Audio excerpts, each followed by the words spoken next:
സംസ്ഥാന vice president C കൃഷ്ണകുമാറിനെതിരെ ലൈംഗിക പീഡന പരാതി.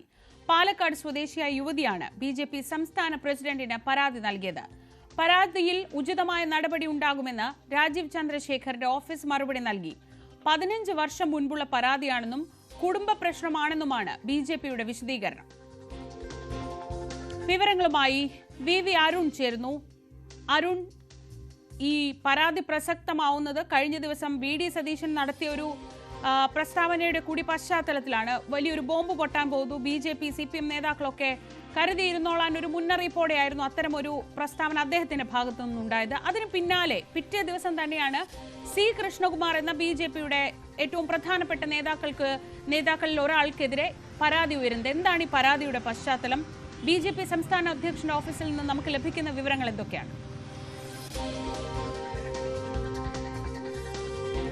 ബിജെപിയുടെ കോർ കമ്മിറ്റി അംഗം കൂടിയായ സി കൃഷ്ണകുമാറിനെതിരെ പാലക്കാട്ട് ബിജെപിയുടെ സ്ഥാനാർത്ഥിയുമായിരുന്നു കൃഷ്ണകുമാറിനെതിരെ ഒരു പരാതിയാണിപ്പോൾ രാജീവ് ചന്ദ്രശേഖരന് ബിജെപി സംസ്ഥാന അധ്യക്ഷൻ ലഭിച്ചിരിക്കുന്നത്. ഇന്നലെ ശ്രീജ സൂചിപ്പിച്ച പോലെ പ്രതിപക്ഷ വി.ഡി. സതീശൻ കേരളം ഞെട്ടുന്ന രാഷ്ട്രീയ ബോംബുകൾ വരാനിരിക്കുന്നു.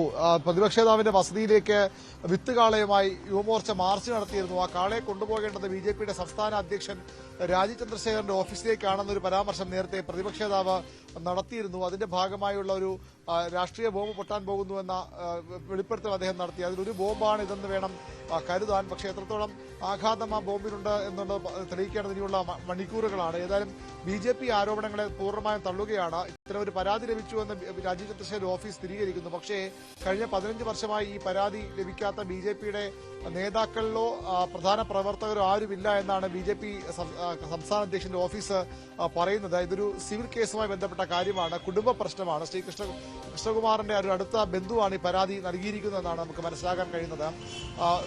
സ്വത്ത് തർക്കവുമായി ബന്ധപ്പെട്ട കാര്യമാണ്. അതിന്റെ പേരിൽ ഇത്തരം ഒരു ആരോപണം കൂടി ഉന്നയിക്കുക, അപ്പുറത്തേക്ക് ഇതിലൊരു കാര്യവുമില്ല എന്ന ഒരു പ്രതികരണമാണ്, ഒരു വിശദീകരണമാണ് ഇപ്പോൾ ബിജെപി സംസ്ഥാന അധ്യക്ഷന്റെ ഓഫീസ് നൽകുന്നത്. ഇത് ബിജെപിയിലെ എല്ലാ നേതാക്കൾക്കും കഴിഞ്ഞ കുറെ നാളുകളായി ലഭിക്കുന്ന പരാതിയാണ്. രാജീവ് ചന്ദ്രശേഖർ സംസ്ഥാന അധ്യക്ഷനെ വരുമ്പോഴും ഈ പരാതി ലഭിച്ചു, അതിൽ നടപടിയെടുക്കാമെന്ന് സ്വാഭാവികമായി എല്ലാ കത്തുകൾക്കും നൽകുന്ന ഒരു അക്നോളജ്മെന്റ് എന്ന നിലയിൽ മറുപടി നൽകിയ അപ്പുറത്തേക്ക് ഒന്നുമില്ല. ഇതാണോ സതീശന്റെ ബോംബ് എന്ന കാര്യത്തിൽ വ്യക്തത വന്നിട്ടില്ല. വി.ഡി. സതീശൻ തന്നെയാണ് പറയുന്നത്. CPM-നും ബിജെപിക്കുമെതിരെ ഇത്തരം വലിയ ആരോപണങ്ങൾ വരുന്നുണ്ട് എന്നാണ് അദ്ദേഹം പറഞ്ഞത്. അതായത് കോൺഗ്രസ് ഈ രാഹുൽ മാങ്കൂട്ടത്തിനെതിരെയുള്ള ലൈംഗിക പീഡന പരാതി പരമ്പരയിൽ കോൺഗ്രസ് അക്ഷരാർത്ഥത്തിൽ പ്രതിരോധത്തിലാണ്. അവിടെ നിന്ന് കരകയറാനുള്ള വഴികൾ ഒന്നായാണ് പ്രതിപക്ഷ നേതാവ് ഇന്നലെ ചൂണ്ടിക്കാണിച്ചത്. ഈ രണ്ട് മുന്നണികളുടെയും നേതാക്കൾക്കെതിരെ ഇത്തരം ആരോപണമുണ്ട്. അത് വരും ദിവസങ്ങളിൽ വരും. കേരളം ഞെട്ടും. വിത്ത് കാളയുമായി പോകേണ്ടത് പ്രതിപക്ഷ നേതാവിന്റെ വീട്ടിലേക്കല്ല, യുവമോർച്ച പോകേണ്ടത് ബിജെപി അധ്യക്ഷന്റെ വീട്ടിലേക്കാണ്.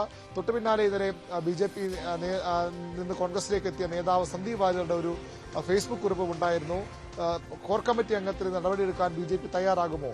ആ ഒരു സ്വാഭാവികം അതുമായി ചേർത്ത് വായിക്കുമ്പോൾ ഇപ്പോൾ പുറത്തു വന്ന ഈ പരാതി വി.ഡി. സതീശൻ പറഞ്ഞ ബോംബുകളിൽ ഒന്ന് എന്ന് വേണം നമുക്ക് കരുതാൻ. കാരണം സന്ദീപ് വാര്യരും പറഞ്ഞത് കോർ കമ്മിറ്റി അംഗത്തിന്റെ പരാതിയാണ്. കൃഷ്ണകുമാർ കോർ കമ്മിറ്റി അംഗമാണ്.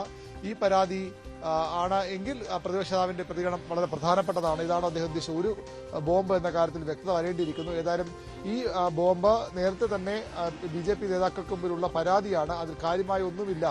ഇതൊരു കുടുംബ പ്രശ്നവും സിവിൽ കേസുമാണ്. ഈ സിവിൽ കേസിൽ കൃഷ്ണകുമാറിന് അനുകൂലമായ വിധിയുമുണ്ടായിരുന്നു. കൃഷ്ണകുമാറിന്റെ കുടുംബാംഗത്തിന് അനുകൂല വിധിയും വന്നിരുന്നു.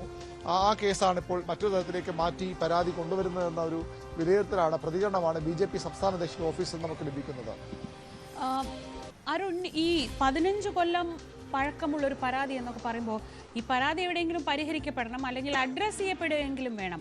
അങ്ങനെ ചെയ്യാത്ത സാഹചര്യത്തിലായിരിക്കുമല്ലോ വീണ്ടും ഇങ്ങനെ ഒരു പരാതി. ഇത് സ്വത്ത് തർക്കത്തെ തുടർന്നാണ് എന്നൊക്കെ പറയുന്നുണ്ട്.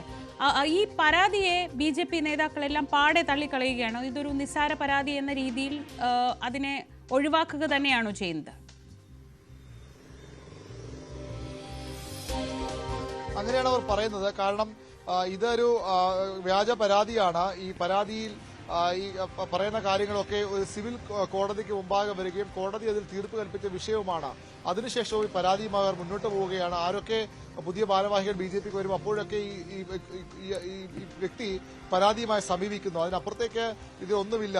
ഈ പരാതിയിലെ അവസാന ഭാഗത്ത് ഇങ്ങനെയാണ് പറയുന്നത്. Sir, I humbly request you as the new state president of BJP Kerala to take my complaint seriously and ensure justice is finally done. Sri Krishna Kumar must be expelled from the party both to uphold dignity of women within the organization and to protect the party's credibility in the eyes of the public. അതായത് സ്ത്രീകളുടെ dignity ഉയർത്തിപ്പിടിക്കാൻ, പാർട്ടിയിലുള്ള സ്ത്രീകളുടെ dignity ഉയർത്തിപ്പിടിക്കാൻ കൂടി വേണ്ടി ഈ ഒരു പരാതിയിൽ തീരുമാനമുണ്ടാകണം എന്നാണ് ആവശ്യപ്പെടുന്നത്. പക്ഷേ ഇത് പൂർണ്ണമായും വ്യക്തിവിരോധത്തിന്റെ ഭാഗമായുള്ള ഒരു പരാതി എന്നാണ് BJP നേതാക്കൾ വിശദീകരിക്കുന്നത്. അതിന്റെ കുടുംബ പ്രശ്നവുമാണ്. സിവിൽ കോടതി കോടതിയുടെ പരിഗണന വരികയും പിന്നീട് പരിഹാരം കാണുന്ന വിഷയമാണ്. അതിനപ്പുറത്തേക്ക് യാതൊരു വസ്തുതയും ഇതിലില്ല എന്നാണ് BJPയുടെ വിശദീകരണം. ഇനി അറിയേണ്ടത് BJP സംസ്ഥാന അധ്യക്ഷന്റെ പ്രതികരണത്തിൽ വരേണ്ടതുണ്ട്. കൃഷ്ണകുമാർ എന്ന വാർത്താ സമ്മേളനം അല്പസമയത്തിനകം വിളിക്കുന്നുണ്ട്. അതിൽ അദ്ദേഹത്തിന്റെ പ്രതികരണം വരും. പ്രതിപക്ഷ നേതാവിന് അറിയേണ്ടത് അദ്ദേഹം പറഞ്ഞ രാഷ്ട്രീയ ബോംബുകളിലൊന്ന്, കേരളം ഞെട്ടാൻ പോകുന്ന ബോംബുകളിലൊന്ന് ഇത് തന്നെയാണോ? സന്ദീപ് വാര്യരുടെ ഫേസ്ബുക്ക് കുറിപ്പും പ്രതിപക്ഷ നേതാവിന് ഇന്നലത്തെ ഈ വെല്ലുവിളിയുമായി ചേർത്ത് വയ്ക്കുമ്പോൾ സ്വാഭാവികമായി ഇന്ന് വന്ന വാർത്ത കൂടിയാകുമ്പോൾ ഇത് തന്നെയാകണം അതിലൊന്ന്. BJPക്കെതിരെയുള്ള ആരോപണം ഇത് തന്നെയാകണമെന്ന് നമുക്ക് പൊതുവിൽ വിലയിരുത്താം. പക്ഷേ അത് പറയേണ്ടത് പ്രതിപക്ഷ നേതാവിന് അപ്പുറത്തേക്ക് എന്തെങ്കിലും വലിയ ബോംബ് അദ്ദേഹത്തിന്റെ പക്കലുണ്ടോ എന്ന കാര്യത്തിൽ വ്യക്തതയില്ല. BJP പറയുന്നത് പ്രതിപക്ഷ നേതാവ് പറഞ്ഞ ഒരു ബോംബ് ഇത് തന്നെയാണ്. ആ ബോംബ് ചീറ്റിപ്പോകുന്ന ബോംബെന്നാണ് BJPയുടെ പ്രാഥമിക പ്രതികരണം.